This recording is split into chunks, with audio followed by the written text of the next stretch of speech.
Yes! Fala galerinha! Hoje eu vou mostrar pra vocês uns 7 Combat Missions que tem na Steam. Eles são cenários bem diferentes. Eu já falei de um deles no meu outro vídeo. Falei do Shock Force 2, que é aquele que fala da guerra na Síria, na invasão da Síria em 2008.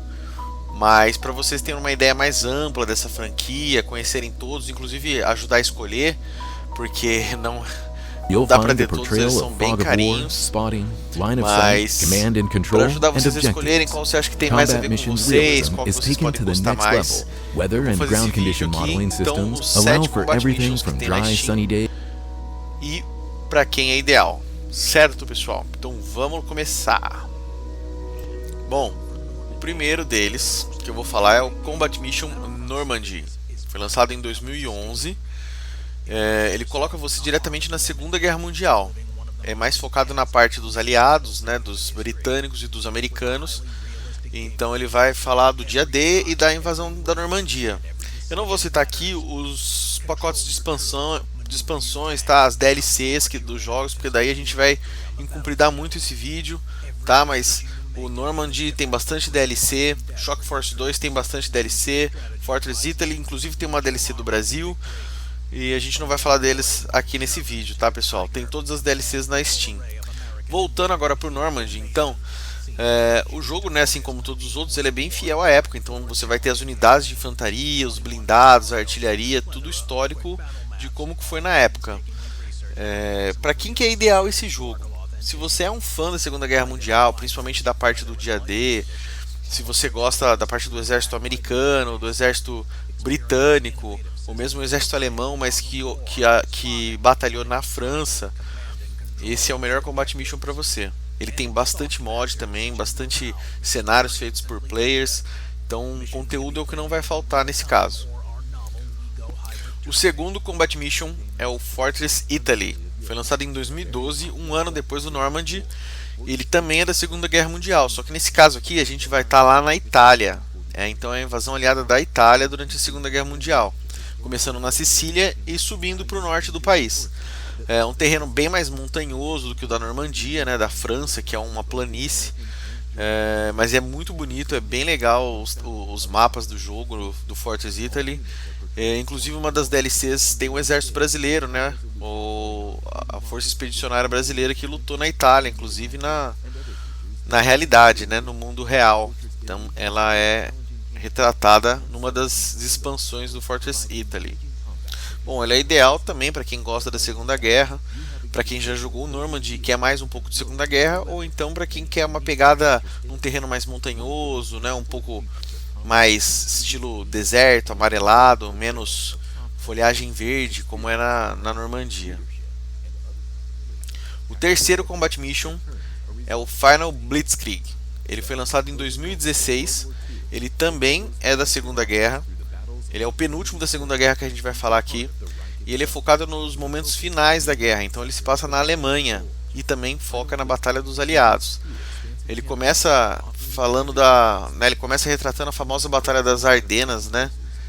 E The Battle of the Bulge, que é aquela batalha na neve. Foco no exército americano, bem menos bem menos foco do exército britânico. E né, os equipamentos, né, as armas, os blindados, os tanques já são os mais modernos da Segunda Guerra, né? Já é 1944, 1945. Então, bom, é ideal para quem quer uma experiência mais difícil. Ele perdoa menos os erros do que nos outros dois jogos que a gente já falou.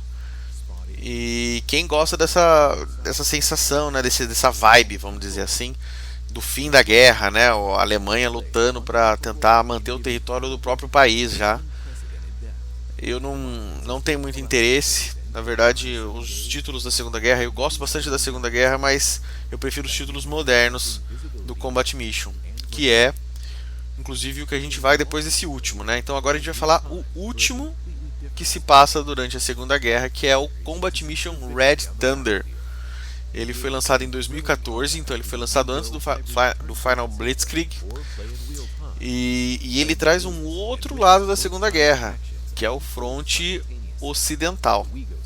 Então o Red Thunder ele tem a batalha da Segunda Guerra com o exército da Alemanha contra o Exército Vermelho. E você vai ter então uma variedade de tanques soviéticos, os tanques alemães que lutaram naquele fronte. É um combate muito mais em larga escala do que os outros, então você vai estar manejando, controlando muito mais unidades no campo de batalha do que nos outros dois. Se você está começando, não é aconselhável esse, você tem que cuidar de muita unidade ao mesmo tempo. Eu prefiro combates pequenos, combates com menos unidades, então assim, esse é o que eu menos gosto da Segunda Guerra. Mas se você quer uma coisa mais louca, mapas maiores, né, uma área, abranger uma área maior de combate, vai em frente. Se você gosta do exército soviético, né, se você gosta desse front que é bem menos retratado, né, no mundo dos games e nos filmes, então o Red Thunder é o seu game. Bom, vamos para os tempos modernos agora, e a gente começa falando do Shock Force 2, que é daquele outro vídeo que vocês conseguiram ter uma ideia melhor de como que é a gameplay do jogo. O Shock Force 2 você sabe como é a gameplay, mas assim, eu já aviso para vocês que todos os outros jogos que a gente vai falar nesse vídeo tem a mesma gameplay, só muda realmente quais armas você vai ter disponível, baseado no período que você está jogando, né? O Shock Force 2, como eu falei, então ele fala de uma guerra moderna no Oriente Médio. Ele se passa num conflito fictício na Síria envolvendo as forças da OTAN. Bom, esse aqui ele é ideal para quem gosta de uma guerra moderna e do deserto, né? Quem gosta de uma pegada guerra do Iraque, guerra do Afeganistão, vai curtir bastante o Shock Force 2. É importante ressaltar que esse é o menos balanceado, porque nos da Segunda Guerra, tanto a Alemanha quanto os aliados tinham mais ou menos uma força parecida para lutar. E nos outros modernos que eu vou falar aqui também tem. Agora no Shock Force 2 você tem um exército todo tecnológico, né, das forças americanas e com as expansões em alguns países europeus, contra o exército da Síria e os rebeldes, né, que é o pessoal de chinelo com AK-47 na mão. Então ele não vai ser tão balanceado assim. Pode ser que você não curta tanto, a parte multiplayer desse jogo não é tão desejada, a galera não joga tanto multiplayer do Shock Force 2, justamente por causa que os lados não são bem balanceados.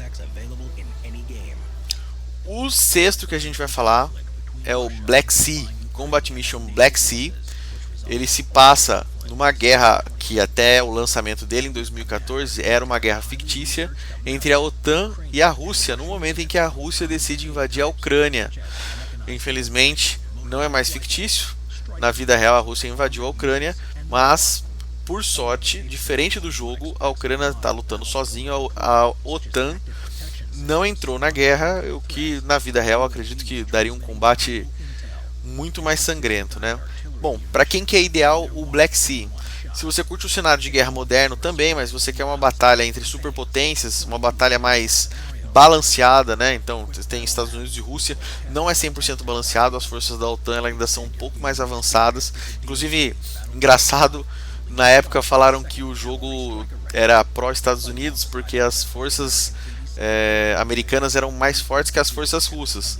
E hoje na vida real a gente está vendo, né, que os equipamentos que os Estados Unidos, que os países europeus estão mandando para ajudar a Ucrânia realmente são bem não, né, mas são levemente superiores. E então se você curte, né, um conflito mais em territórios de floresta, né, com bastante vegetação, ao contrário dos desertos da Síria, e mais balanceado, provavelmente você vai gostar mais do Black Sea. O sétimo e último jogo que a gente vai falar, que tem na Steam da franquia Combat Mission, é o Cold War. Ela foi lançada em 2021, é o jogo mais moderno da série. Ele é ambientado no final dos anos 70, pega um pouquinho ali do início dos anos 80, então é a Guerra Fria, né? Você vai ter o conflito entre os Estados Unidos e a União Soviética, lá na Alemanha. Então você vai ter equipamentos clássicos da Guerra Fria, você vai ter o M1 Abrams, a versão antiga deles, o T-64 russo. São combates mais lentos, metódicos. Ele é uma mistura legal entre a baixa letalidade da Segunda Guerra e os tanques modernos dos títulos, né, mais modernos. Então você tem meio que um meio termo assim, né? Porque você tem míssil, você tem um pouco de guerra eletrônica, mas não é tão forte quanto você vai ter no Black Sea ou no Shock Force 2. Bom, ele é ideal para quem gosta dessa pegada, né, dessa época de Guerra Fria, Muro de Berlim, essa vibe, entendeu? Se você curte simular um conflito, como que teria sido um conflito entre os Estados Unidos e a União Soviética, uma Guerra Fria ficando quente, você vai gostar bastante desse Cold War. Eu não gostei muito não. Eu achei que tem poucas unidades diferentes, né? A carta de unidades que você tem à sua disposição, eu achei muito menor comparado com os outros jogos. A comunidade não fez tanto mapa para você jogar, né, o Cold War. Não sei se é porque ele é mais novo, né, ainda não tem tantos mods, tanta coisa à sua disposição. Mas se é o seu clima de jogo, não tem por que você escolher ou qual que é mais fácil, qual que é mais leve, não tem. A engine é a mesma, então você vai pelo cenário que você mais curte. Se você curte Guerra Fria, vai do Combat Mission Cold War.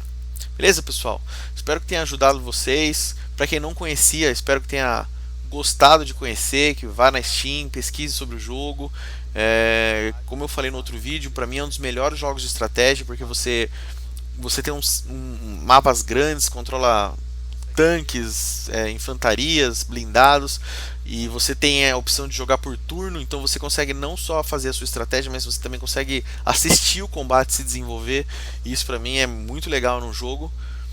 E é isso aí, pessoal. Então vou ficando por aqui. Beijos em vossas almas.